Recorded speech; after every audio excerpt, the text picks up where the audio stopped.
স্বপ্নে সাপের সাথে খেলা করতেন নূর। দিনে রাতে যখনই ঘুমাতেন তখনই স্বপ্নে সাপ দেখতেন। সেই স্বপ্ন যেন সত্যি হলো। বিষধর সাপের সঙ্গে বন্ধুত্ব করে এলাকায় চাঞ্চল্যের সৃষ্টি করেছেন নূর ইসলাম। দিনে ঘুমাই এবং রাত্রে ঘুমাই, কোনো মুহূর্তে ঘুমাইলেই সাপ আসে পড়ে। বিষধর সাপের কামড়ে যেখানে মানুষের জীবন শেষ হয়ে যায়, সেখানে এই বিপজ্জনক প্রাণীর সাথে গভীর ভালোবাসা গড়ে তুলেছেন নূর ইসলাম। সাপ ছাড়া আমি বাঁচি না, সাপ হচ্ছে আমার ছাড়া বাঁচে না। বিষধর সাপের বিষ দাঁত না ফেলেই দিব্যি সাপের সাথেই দিন কাটাচ্ছেন নূর। আমি ছোট থেকেই দেখতেছি উনি এই সাপ নিয়ে অনেক খেলাধুলা করে। বিভিন্ন জায়গা থেকে ফোন দিলে ওনাকে, উনি রাত নাই দিন নাই এবং রাতের ভোরাত, রাত 2টা 12টা যখনই তাকে ফোন দেয় এলাকার মানুষ বা বিভিন্ন জায়গার মানুষ, উনি সবার উপকারে আসেন এবং সাপ থাকলে অবশ্যই তাকে ধরে আনে আমাদের এলাকায়। নূর ও তার পোষা সাপ যেন একে অপরের বন্ধু হয়ে উঠেছে। বর্তমানে নিজ বাড়িতেই বেশ কিছু বিষধর সাপ লালন পালন করছেন সাপুরে নূর ইসলাম। মানুষজন বিভিন্ন জায়গায় সাপ বের হলে আসলে মারতো, উনি আসলে সাপকে মারে না, অত্যন্ত ভালোবাসে, অত্যন্ত সাপের সাথে খেলা করে, অত্যন্ত সাপ প্রিয় জিনিস। জামালপুরের ইসলামপুর উপজেলার বেনুয়ারচর গ্রামের বাসিন্দা নূর ইসলাম বিষধর সাপ ধরার কৌশল রপ্ত করার সাথে সাথে সাপের সঙ্গে তৈরি করেছেন গভীর ভালোবাসা। 5-6টা মুরগি মারছে, কোন জায়গায়, এই জায়গায় যাই আরে দেখি, হ্যাঁ এই জায়গায় সাপ আছে। এই সাপ দেখার এবং কোন জায়গায় থাকে এই জিনিসটা আমার খেয়াল দেওয়া নেই। এসে বলবো ইনার প্রতি সাপ ধরতে ধরতে এমন একটা নেশা এবং খেলা শুরু হয়ে গেল আমার। 10টা 15টা 20টা এইভাবে করে সাপ ধরা শুরু করলো। পারিবারিকভাবে কোনো সাপুরে পরিবারে জন্মাননি নূর ইসলাম, কিন্তু 7 বছর বয়স থেকেই তিনি স্বপ্ন দেখতেন সাপ নিয়ে খেলা করার। একদিন একটি সাপ ধরেও ফেলেন তিনি, কিন্তু সাপটি তাকে আক্রমণ না করে তার সাথে খেলা শুরু করে।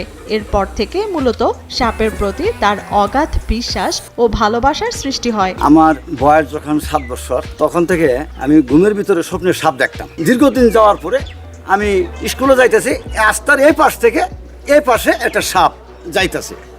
ওই যে কাল্পনিক অবস্থায় সাপটাদের দেখে দেখে অভ্যাস হলো, ওর প্রতি নেশা হয়ে গেল।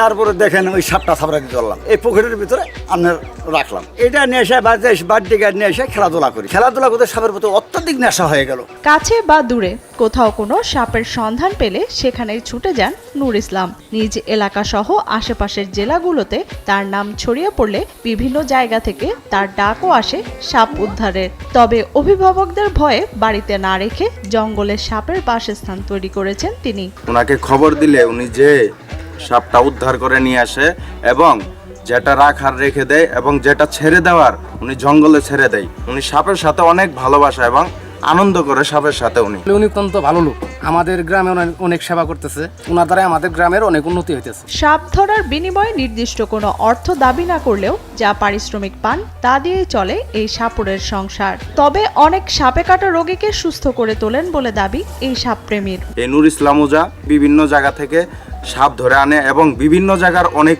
রোগী আসে ওনার কাছে, উনি ভালো করে দেন এবং উনাকে খুশি হয়ে যা দেন উনি তাই নেন। দেখি নেই কোনো সময় যে সাপে কাটা কোনো রোগী আসছে আর এখান থেকে সমস্যার সমাধান না হয়ে চলে গেছে। তো আমি নিজেও এখান থেকে ইনশাল্লাহ সফল পাইছি। তো মানুষের ঘরে সাপ ঢুকে, মুরগি মারে, হাঁস মারে, খাসি মারে, মানুষের কামড়ায়, ইনশাল্লাহ আমি যাই ধরি, এই উপকার করি। মানুষের ইচ্ছেগত করে খুশি হয়ে আমাকে যা দেয় তাই দিয়ে আমার সংসার চলে। স্থানীয়রা সহ দূর দূরান্ত থেকে এই সাপুরের সাপের খেলা দেখতে ছুটে আসেন অনেকেই। সাপের সাথে গড়ে ওঠা ভালোবাসা দেখে তারা মুগ্ধ।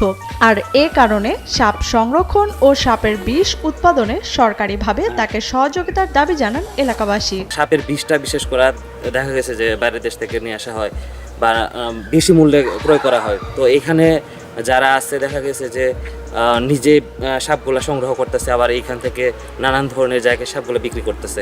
তো সাপের বিষ যদি সংগ্রহ করার কাজে তাকে নিয়োগ দেওয়া হয় তাহলে দেখা গেছে যে স্বল্প মূল্যে সে সাপের বিষগুলো বাংলাদেশ সরকারকে দিতে পারতেছে।